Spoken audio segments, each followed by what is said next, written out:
In 1960, over 2 million people lived in Soviet Siberia, where winter temperatures hit negative 60 degrees Celsius. Their apartments had no insulation, the stores had no food, and leaving wasn't allowed. You are standing in the center of Yakutsk. It is January 1960. The sun barely rises above the horizon, casting a sickly, pale twilight over the city. You take a breath, but you don't just feel the cold, you hear it. As you exhale, the moisture in your breath doesn't just condense into a cloud, it undergoes instantaneous desublimation, freezing directly into microscopic ice crystals. As these crystals collide with one another and settle to the frozen ground, they produce a faint rustling sound, like the shaking of dry grain. The locals call this the whispering of the stars. It sounds poetic, almost magical, but in the winter of 1960, this whisper is a death sentence. It signals that the temperature has dropped below negative 50 degrees Celsius, a thermal nadir where the environment ceases to be a background condition and becomes an active, aggressive chemical agent. At this temperature, the air itself is not breathable without consequence. If you aren't breathing through layers of wool or fur to pre-warm the intake, the moisture in the mucous membranes of your throat and lungs will freeze upon contact. This leads to cold burn or pulmonary edema. You see people walking through the fog, their faces covered in thick masks of ice that have formed within minutes of stepping outdoors. They are not just walking, they are engaged in active daily combat against material entropy. This is the reality of the Soviet industrialization of Siberia, a singular testament to the triumph of ideology over ecology. By 1960, the Soviet Union had deployed millions into these zones of absolute discomfort, regions that climatologists explicitly categorize as places where human life is not naturally sustainable. The state was no longer relying solely on the forced labor of the Gulag to extract nickel, platinum, and diamonds. The Gulag administration was officially abolished in January of this very year. Now, the Kremlin is attempting something even more ambitious and reckless, sustaining a civilian population in cities like Norilsk and Yakutsk. They want to build a modern, socialist utopia on top of the permafrost. But there is a flaw in the plan. The state possesses the ambition to build modern cities, but it lacks the material science to keep them standing. Consider the tires on the truck passing you. In 1960, the Soviet industrial machine is transplanted directly from the temperate factories of the Urals and Ukraine to the Arctic. They are using the same materials here as they do in Crimea. The primary synthetic rubber used in the USSR is styrene butadiene rubber, or SBR. In Moscow, this rubber is durable and elastic, but SBR has a glass transition temperature of approximately negative 50 degrees Celsius to negative 60 degrees Celsius. Above this temperature, the polymer chains slide past one another, allowing the tire to flex. Below it, the amorphous regions of the polymer lock into a rigid, glassy state. The driver of that truck faces a binary reality. If he leaves his vehicle stationary for more than 1 hour with the tires touching the frozen ground, the rubber at the contact patch will flatten and crystallize. When he returns and attempts to move the vehicle, the tire will not rotate. It will shatter like a porcelain plate. It will peel off the rim in jagged chunks. This physics dictates a brutal logistical protocol. Engines are never turned off. In the truck depots of Norilsk and along the Kolyma highway, vehicles run 24 hours a day, 7 days a week. This creates a permanent choking smog of diesel exhaust that hangs over the settlements, trapped by the temperature inversion layers of the polar night. The silence of the Siberian winter is punctuated not by nature, but by the mechanical roar of thousands of idling engines, burning fuel just to keep their molecular structure intact. But it isn't just the rubber that fails, it is the steel. The ductile to brittle transition temperature of the standard carbon steel used in Soviet construction is frequently reached during these winters. You watch a crane lifting a concrete panel for a new apartment block. Suddenly, the steel cable snaps. It was safe at -20 degrees Celsius, but at -55 degrees Celsius, the metal has lost its ability to absorb energy. Rail tracks, contracted by the extreme cold, snap under the weight of trains. These derailments are nearly impossible to repair because hydraulic fluids in the repair equipment have turned to gel. The industrial modernity the Soviet Union promised is literally shattering in the cold. Yet the most visible failure of this era is the home itself. The popular image of Soviet housing is the Khrushchevka, the 5-story prefabricated concrete panel building that is popping up all over the USSR in 1960. In Moscow, these buildings are criticized for their small kitchens and thin walls. In Siberia, they are a death trap. The decree of 1957 on the elimination of excesses in design and construction prioritized speed and cost reduction above all else. This meant that the panels used in series like the 1464 were composed of concrete with a minimal layer of thermal insulation, often just low-quality mineral wool or even construction waste. The joints between these panels are sealed with mortar and simple rubber gaskets. But remember the temperature amplitude.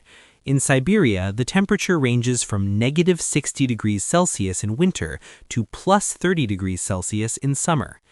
This massive 90-degree differential causes the concrete panels to expand and contract violently. The mortar crumbles. The rubber gaskets fail. The result is a phenomenon residents call freezing through. You walk into a brand new apartment in Norilsk. It looks modern. It has electricity and running water. But look at the walls. The thermal bridges at the panel joints allow the cold to penetrate the interior. There are sheets of solid ice forming on the inside walls of the living room. This isn't a leak, it's the atmosphere invading the home.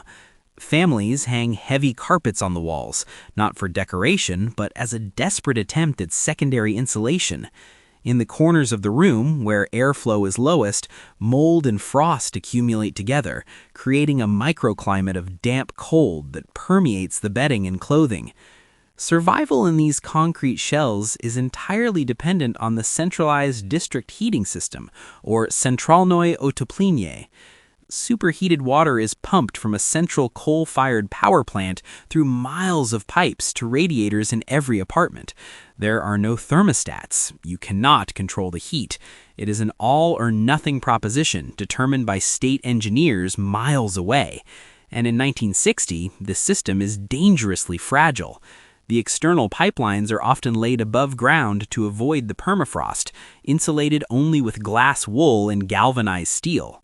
The extreme cold and the shifting ground frequently cause these pipes to rupture. A heating accident in -60 degrees Celsius weather is not an inconvenience. It is a civil defense emergency. If the flow of hot water stops for even 1 hour, the standing water in the pipes will freeze and expand. This will burst the radiators and pipes inside hundreds of apartments simultaneously. Survivors of this era recall sleeping in full winter gear, felt boots, fur coats, and hats inside their own apartments during these outages. The temperature indoors plummets to match the outdoors within hours. The comfort of the modern Soviet apartment is an illusion, sustained only by a continuous, fragile flow of hot water that is constantly on the verge of failure. Beneath your feet, the ground itself is conspiring against the city. This is the permafrost. The ground here has been frozen for millennia, but the top 0.5 to 2 meters, the active layer, thaws during the brief summer and refreezes in winter. This cyclic heaving creates a geotechnical nightmare. In the early days, buildings constructed directly on the ground would radiate heat, melting the permafrost beneath them. The ground would turn to slurry and the building would crack and collapse. By 1960, engineers have standardized the technique of building on elevated pilings to allow cold air to circulate beneath the structure. But the hastily built infrastructure betrays them. Leaking sewage or heating pipes thaw the ground around the pilings, leading to the thermokarst effect. You can see buildings slowly sinking into craters of their own making, the rigid Soviet geometry warping as the earth swallows the concrete. You have survived the night in your apartment. The radiators held out, the pipes didn't burst, and the temperature inside only dropped to 12 degrees Celsius. Now you face the second pillar of the impossible survival paradigm, the caloric deficit. You wrap yourself in layers of wool and step back out into the eternal twilight of the polar night. You are going to the grocery store. The hook of this story claimed the stores had no food. That is not entirely true. It is a specific paradox of the 1960 Soviet economy that the shelves were not empty. They were filled with a hallucination of plenty. You walk into the store in Norilsk, shaking the ice from your collar. You see pyramids of cans stacked with geometric precision, hundreds of them. But as you get closer, you realize they are all identical. This is the inventory of 1960. The shelves are stocked with Syra, Pacific Sari in oil, Sprats in tomato sauce, and a ubiquitous can labeled Tourist's Breakfast, a gray mixture of pearl barley and mystery meat. These are the non-perishables that can survive the journey. Fresh meat is a phantom. Most meat in Siberia is delivered as frozen blocks of beef or pork, often old strategic reserves that are tough, gray, and require hours of boiling to be edible. Eggs are powdered. Potatoes, the staple of the Russian diet, have often frost damage during transport, turning sweet and mushy when cooked. But there are two items that are famously, inexplicably always in stock. You will see large glass jars of birch juice, tree sap, and cans of seaweed salad, Morskaya kapusta. In the middle of a frozen wasteland, the state provides you with tree sap and seaweed. They provide trace minerals but almost 0 calories. You are starving in a land of plenty, surrounded by jars of juice that taste like slightly sweet water. While you are staring at a can of seaweed, something massive is happening elsewhere. It is 1960. The Soviet Union is a superpower. In the secret training facilities of Star City, Yuri Gagarin is preparing to become the first human in space, a feat that will be accomplished in just a few months. The USSR can calculate orbital trajectories with perfect precision, yet it cannot reliably transport a cabbage to Norilsk without it rotting or freezing. This logistical failure is driven by the supply tiers. The Soviet distribution system is not egalitarian. It is rigidly hierarchical. Cities are assigned categories. Moscow and the secret nuclear cities are first category, entitled to meat, butter, and chocolate. Industrial centers in Siberia are ostensibly high priority because the state needs the nickel and platinum, but the tyranny of distance negates this status. The supply chain relies on the Northern Sea Route and river barges on the NSA. When the rivers freeze in October, your city is effectively under siege until the spring thaw. Air transport exists, but it is prohibitively expensive for bulk food. You are cut off. But the emptiness of your stomach is compounded by a different kind of hunger, a hunger for light. In Norilsk, the sun does not rise for 2 months. This is the polar night. The lack of fresh fruit and vegetables, combined with the total absence of sunlight, creates a population-level health crisis. Vitamin D deficiency is rampant. Rickets is deforming the bones of the children. To combat this, the state has invented a surreal industrial substitute for the sun. Walk into a kindergarten in Norilsk in the winter of 1960. You will see a scene that looks like it belongs in a science fiction horror film. A group of small children are stripped down to their underwear. They are standing in a circle around a powerful quartz mercury vapor lamp. They are all wearing dark, heavy industrial goggles to protect their eyes. They rotate slowly, like rotisserie chickens, to absorb the artificial UV radiation. This ritual is mandatory. It is the luminotherapy protocol. The smell of ozone from the lamp mixes with the smell of the unwashed wool clothes piled in the corner. The children's skin turns a sickly tan under the harsh purple light. It captures the essence of the Soviet approach to the Arctic, where nature fails to provide the basic necessities of life: heat, food, sunlight. The state provides a harsh industrial substitute. The sun is replaced by a mercury bulb. The food is replaced by a can of barley. The home is replaced by a concrete box. But in 1960, there is another shadow hanging over the grocery store, one that has nothing to do with the weather. It is the shadow of money. Rumors are swirling through the queues. The year 1960 sits on the precipice of the 1961 monetary reform. The government claims it is just a redenomination, 10 old rubles for 1 new ruble. But the population, scarred by decades of upheaval, smells a rat. They fear their cash savings will become worthless overnight, or that prices will skyrocket. This creates a psychological panic that strips the shelves bare. Citizens are hoarding. They are buying sacks of flour, buckwheat, grechka, salt, sugar, and matches. They are converting their paper rubles into calories and fire. By the winter of 1960, the empty shelf is not just a logistical failure, it is a symptom of deep monetary anxiety. You aren't just fighting the cold, you are fighting your neighbors for the last bag of salt. So you have a freezing apartment and a pantry full of birch juice. The logical question, the one every viewer is asking right now, is simple. Why don't you just leave? If survival is impossible, if the environment is killing you and the state is starving you, why not get on a train and go back to Moscow or take a boat down the Yenisei? This brings us to the most terrifying realization of 1960 Siberia. The hook said leaving wasn't allowed. You might interpret that as the trains were canceled or the roads were blocked. No, the trap is far more sophisticated. It is a prison built entirely out of paper and ink. It is called the Propiska. In 1960, every Soviet citizen over the age of 16 carries an internal passport. On page roughly 5 or 6 of that document is a stamp. This is the Propiska, or residency permit. It looks boring, it's just a stamp with an address, but this stamp is the most powerful tool of social control in human history. It doesn't just record where you live, it gives you permission to exist in that location. And crucially, it denies you permission to exist anywhere else. Here is the catch-22 that keeps you frozen in Norilsk. To leave Siberia, you need to move to another city, say Moscow. To move to Moscow, you need a propiska for Moscow.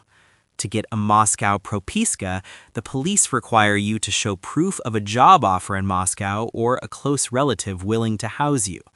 But here is the glitch in the matrix. To get a job offer in Moscow, the Human Resources Department is legally required to see a valid Moscow propiska first. You need the permit to get the job, and the job to get the permit. Fine, you think. I'll stay with my aunt in Moscow. No, you won't. The housing regulations require a sanitary norm of living space, usually 9 square meters per person. In 1960, your aunt lives in a communal apartment sharing a kitchen with 3 other families. She does not have 9 spare square meters. Therefore, the police deny your application. You are trapped. But wait, it gets worse. You can't just go rogue and move without papers. In 1960, the state is ramping up the campaign against social parasitism, tuniadstvo. If you quit your job in Norilsk without a guaranteed job transfer, which you can't get because of the Propiska loop, you become unemployed. In the Soviet Union, unemployment is not a misfortune, it is a crime. A person without a job can be arrested, charged with parasitism, and sent to a labor camp. So, if you try to leave, you risk prison. If you stay, you risk freezing. The population of Siberia isn't there because they love the snow. They're there because the bureaucratic geometry of the state has locked them in place. But for hundreds of thousands of people, the situation is even stranger. They don't just live in a city they can't leave. They live in a city that officially does not exist. You are looking at a map of the Soviet Union printed in 1960. You trace your finger along the Tom River in Siberia. You see the city of Tomsk. But just a few kilometers away, there is a massive industrial complex, a city of over 80,000 people, churning out plutonium for nuclear warheads. You look at the map again, it isn't there. This is the third layer of the Siberian trap. In 1960, hundreds of thousands of people live in cities that are officially hallucinations. These are the ZATOs, closed administrative territorial formations, places like Tomsk 7, Seversk, Krasnoyarsk 26, Zheleznogorsk, and Chelyabinsk 40, Ozersk. If you live here, your address is just a postbox number in a nearby open city. You are a ghost. Life inside a ZATO in 1960 is a schizophrenic existence. On one hand, you are the elite. Because your work is critical to the Cold War, your city is supplied directly by Moscow. The stores here aren't filled with seaweed and birch juice. They have sausage, condensed milk, and sometimes even oranges. The apartments are better built. The heating is more reliable because the reactor that warms your home is the same one breeding plutonium for the bomb. But the price is total isolation. You live behind rows of barbed wire and armed checkpoints. You sign non-disclosure agreements that are so strict you cannot tell your own parents where you live or what you do. You cannot invite guests. If your mother in Moscow gets sick, you have to apply for special clearance to leave, a process that can take weeks. You are a prisoner of privilege, eating caviar in a cage. But what if you aren't in a secret city? What if you are in Norilsk or Magadan, the open cities of the north? Why would anyone voluntarily stay in a place where tires shatter and breath freezes? The answer lies in the northern coefficient, Severny coefficient. This is the economic bait the state uses to lure workers into the freezer. In 1960, a welder in Norilsk earns double or triple the wage of a welder in Ukraine. They accumulate northern seniority, promising retirement at age 45 or 50 instead of 60. It sounds like a path to wealth, but it is a mirage. It is a system of golden handcuffs. Here is the cruel irony of 1960. You are making a fortune in rubles, but there's nothing to buy. The stores are empty. You can't buy a car, the waiting list is 10 years. You can't buy a house, all housing is state-owned. So your money just sits in a savings passbook, accumulating zeros. You tell yourself, just one more year, I'll save enough to buy a cooperative apartment in Sochi and retire by the Black Sea. But the system is designed to make you fail. To keep your northern benefits and your apartment, you have to fulfill a contract, usually 3 to 5 years. If you leave early, you lose your seniority, your bonuses, and your spot in the housing queue. You forfeit the deferred life you have been suffering for. So you sign another contract, and another. You trade your health for a bank balance you will likely never spend. You are technically free, but economically, you are a hostage to your own savings account. And the cost of this trade is not just misery, it is blood. The industrialization of Siberia is driven by the plan. The production quotas set in Moscow are sacred. They must be met regardless of the temperature, the equipment, or the human cost. This creates a safety culture that treats catastrophe as an operational overhead. In 1960, the shadow of the Gulag is still long. The MVD Gulag administration was officially dissolved in January of this year, but the infrastructure remains. The mines you are working in were dug by slave labor. The equipment is primitive, and many of the men working beside you are former prisoners, Zeks, who have been released but are banned from returning to the West. They work alongside wide-eyed Komsomol volunteers. The disregard for human life that defined the Gulag has not vanished, it has just been bureaucratized. This year, 1960, is defined by hidden disasters. The most famous one happens in October, not in Siberia, but at the Baikonur Cosmodrome in Kazakhstan. It is the Nedelin catastrophe. A prototype ICBM explodes on the launch pad because Marshal Nedelin ordered repairs to be done on a fueled rocket to meet a deadline for the Bolshevik Revolution anniversary. Over 100 top scientists are incinerated in seconds. The state covers it up, claiming Nedelin died in a plane crash. This is the mentality that governs Siberia in 1960. If they will sacrifice their top rocket scientists for a deadline, what do you think they will do to a nickel miner in Norilsk? In the mines of the north, the ventilation systems are designed for temperate climates. When the intake air is negative 50 degrees Celsius, the moisture in the shafts flashes into ice, clogging the vents. Methane accumulates, explosions and rock bursts are common, but the quotas must be met, so the miners go down. Just a year later, in the closed city of Tomsk 7, a criticality accident occurs at the chemical combine. Workers are exposed to lethal radiation. This is the precursor to the massive 1993 explosion at the same site, but in the 1960s, it is a state secret. The people dying of radiation sickness in the local hospital are told they have nervous disorders or vegetative dystonia. The state is poisoning its own elite workforce to build bombs for a war that hasn't happened in a city that doesn't exist. But there is a specific horror that comes not from the industry, but from the earth itself. The permafrost doesn't just destroy buildings, it changes the nature of death. In most of the world, when you die, you are buried. In 1960 Siberia, this simple act is an engineering impossibility. The ground is harder than concrete for 9 months of the year. You cannot dig a grave with a shovel. It just bounces off. So how do you bury the dead in January? The gravediggers have to treat the earth like an enemy fortification. They build coal fires on the ground to thaw the soil. They let it burn for hours, scrape away a few inches of mud, and then build another fire. It takes days to dig a single hole.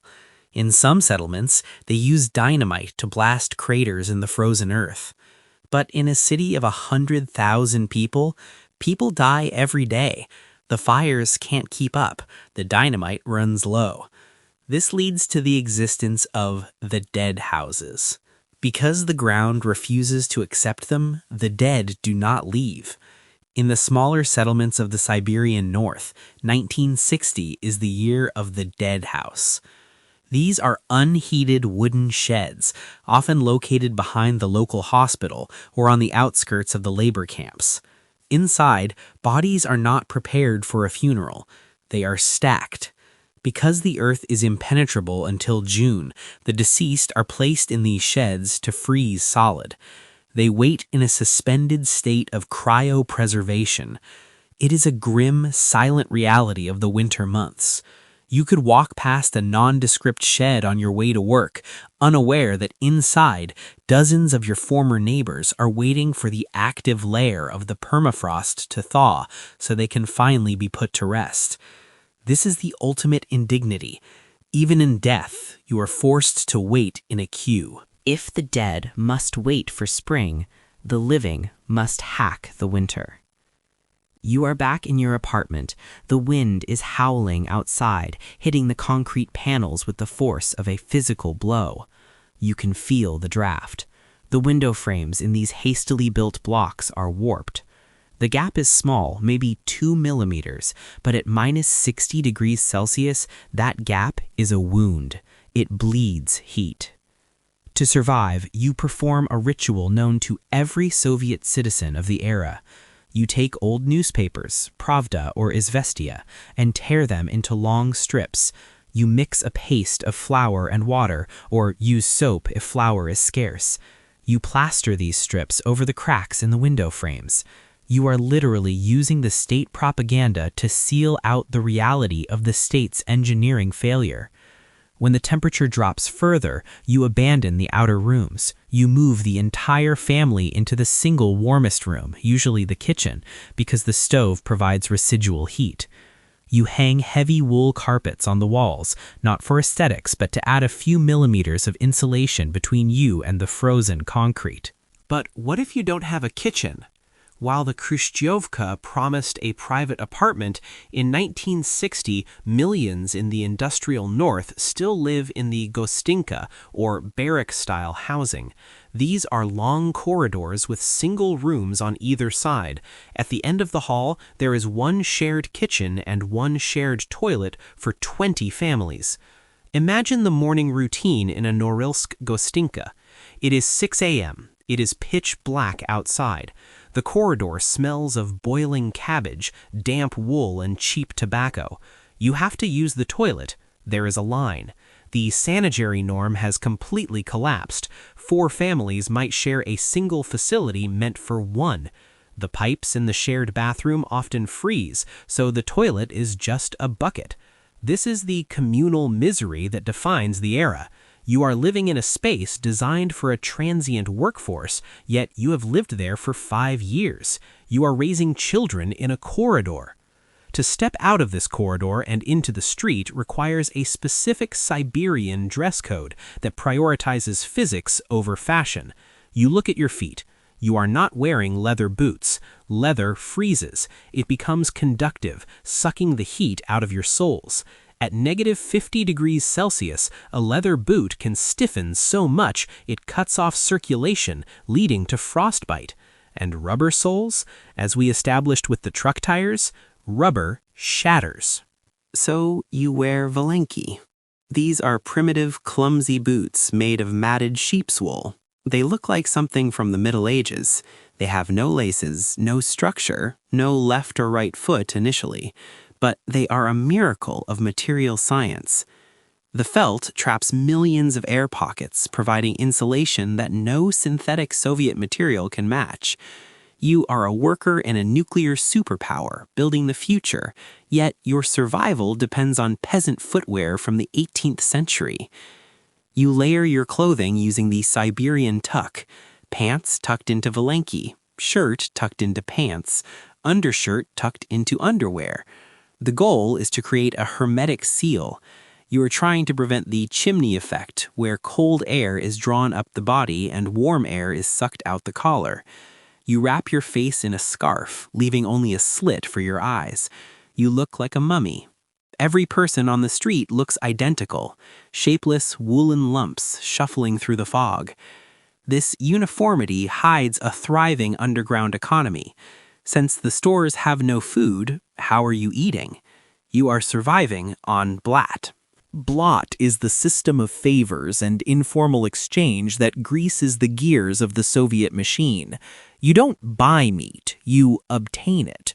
Maybe your neighbor works at the depot where the food trains are unloaded. He steals a frozen side of beef. You work at the pharmacy, so you steal penicillin. You trade beef for antibiotics. The currency of 1960 Siberia is not the ruble, which is about to be devalued anyway. It is access. Corruption is not a crime here. It is a survival strategy. The drivers who keep their engines running 24/7 are siphoning diesel fuel to trade for vodka. The construction workers are selling bags of cement meant for the new school to residents who need to patch the cracks in their walls. The entire city is cannibalizing itself to survive the winter. And amidst this struggle, there is a dark, pervasive humor. It is the only way to process the absurdity. You stand in line for hours to buy potatoes that you know are rotten.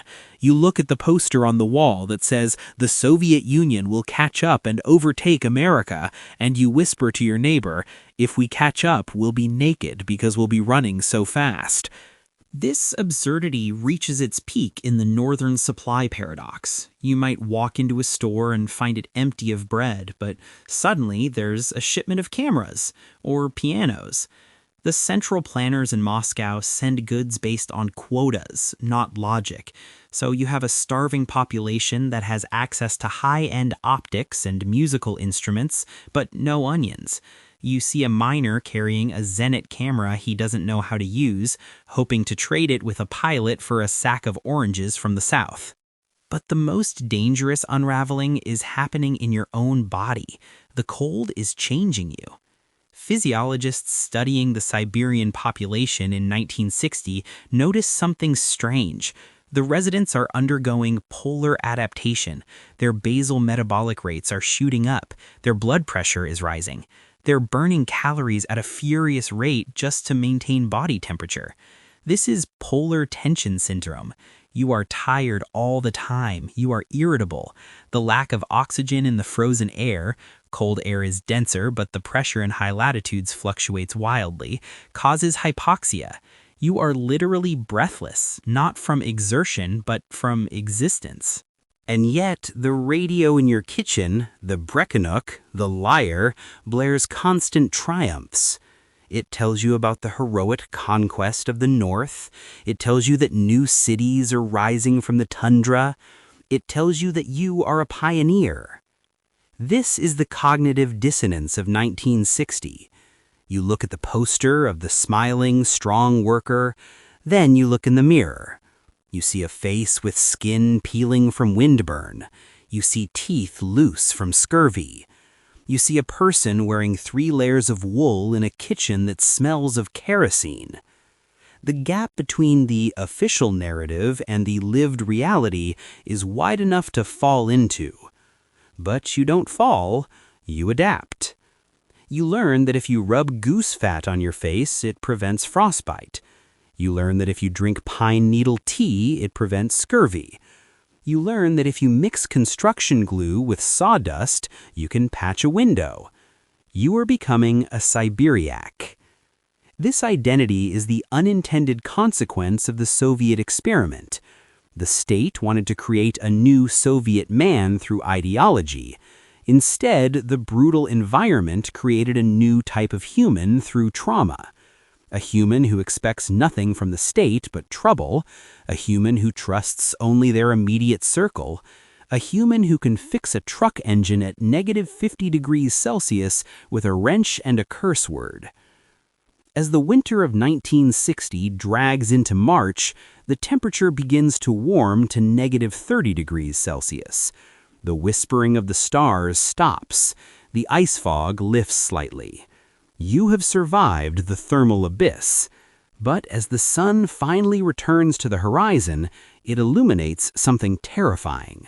The snow is melting, and the city that was hidden by the white darkness is revealed. You see the piles of trash that were just tossed out of windows because the garbage trucks couldn't run. You see the soot from the coal plants staining the snow black, and you see the cracks in the buildings getting wider. The spring thaw is not a relief, it is a new disaster. The active layer is waking up. The sun has returned, but it brings no comfort. It brings the Rasputitsa, the season of bad roads. As the temperature climbs above freezing in May and June, the top meter of the ground, the active layer, turns into a chaotic slurry of mud and ice. The trucks that ran non-stop all winter now sink to their axles in the mire. The road of bones, the Kolyma highway, becomes a bog. The city of Norilsk, built on its concrete stilts, looks like a fleet of gray ships stranded in a sea of black mud. This is the moment when the dead houses finally open their doors. The bodies that have been stacked like cordwood since November are brought out. The ground is soft enough now to dig, or at least soft enough to blast without shattering the windows of nearby houses. The mass burials of 1960 begin. It is a grim industrial process, a clearing of the backlog before the cycle begins again in October. This annual cycle reveals the ultimate answer to the question posed at the start of this video. How was survival possible in a place that was physically impossible? The answer is that for the Soviet state, survival was not defined by the well-being of the individual. It was defined by the continuity of production. As long as the nickel was extracted, the diamonds mined, and the plutonium refined, the city was surviving. The fact that the tires shattered, the pipes burst, and the children developed rickets was simply the cost of doing business. The Soviet Union did not conquer the North. It engaged in a war of attrition with physics, and it paid the bill in human lives. The legacy of that war is visible today. If you go to Norilsk now, in the 21st century, you will see the wreckage of the 1960 paradigm. The Khrushchevkas built in the era of elimination of excesses are still there. They are crumbling. The permafrost beneath them is warming due to climate change, causing the pilings to twist and the buildings to crack. The thermokarst effect is accelerating. The city is slowly sinking into the crater of its own making. The pollution that started with the unbridled industrialization of 1960 has made Norilsk one of the most toxic places on Earth. The snow today is still black. The soil is so contaminated with heavy metals that it is economically viable to mine the topsoil itself. The average life expectancy in Norilsk is 10 years lower than the Russian average. This is the long tail of the decision made in 1960 to prioritize the plan over the planet. And the bureaucratic trap? It never truly went away. The Propiska system was technically ruled unconstitutional in the 1990s, but in practice, the registration requirement remains. You still need a stamp to get a job. You still need a job to get a stamp. And the closed cities, the ZATOs, are still closed. Seversk, Tomsk 7, and Ozersk, Chelyabinsk 40, are still surrounded by barbed wire. The grandchildren of the reactor workers of 1960s still live there, still sign non-disclosure agreements, and still cannot invite an outsider to their wedding without a background check. They are the multi-generational prisoners of a secret war that ended 30 years ago. The golden handcuffs are tighter than ever. The northern coefficient still exists, tempting young Russians to move to the Arctic for higher wages. They go for 3 years to pay off a mortgage. They stay for 20. They become trapped by the same economic gravity that held their grandparents. They trade their health for money, only to find that the cost of living in the frozen wasteland eats up the profit. The story of Soviet Siberia in 1960 is not just a history of cold, it is a case study in the resilience of the human spirit against a system designed to crush it. The 2 million people who lived there didn't just endure, they adapted. They created a culture of Siberiaks, people who define themselves by their ability to survive the impossible. They learned to fix shattered rubber with fire. They learned to insulate concrete with paper. They learned to find warmth in a corridor shared by 20 families. But we must not romanticize this endurance. It was forced. It was a survival instinct triggered by a state that viewed its citizens as raw material, no different from the nickel ore or the timber. The tragedy of 1960 is that the Soviet Union proved it could put a city on the polar circle, but it never stopped to ask if it should. As you look at the footage of the modern ruins of the Gulag camps, standing silently next to the active nickel mines, you realize that the two are not so different. One used barbed wire to keep people in, the other used a residency stamp and a savings account. Both were machines designed to extract value from human labor in a place where human life does not belong. The winter of 1960 was a pivot point. It was the moment the mask slipped. The state promised a socialist utopia, a garden city in the snow. What it delivered was a frozen factory where the breath froze in your throat and the walls turned to ice. Stand in Yakutsk today. Wait for the temperature to drop to minus 50 degrees Celsius. Close your eyes. Listen. You will hear it again. The whispering of the stars. The sound of your own breath turning to crystal. It is a beautiful, deadly sound.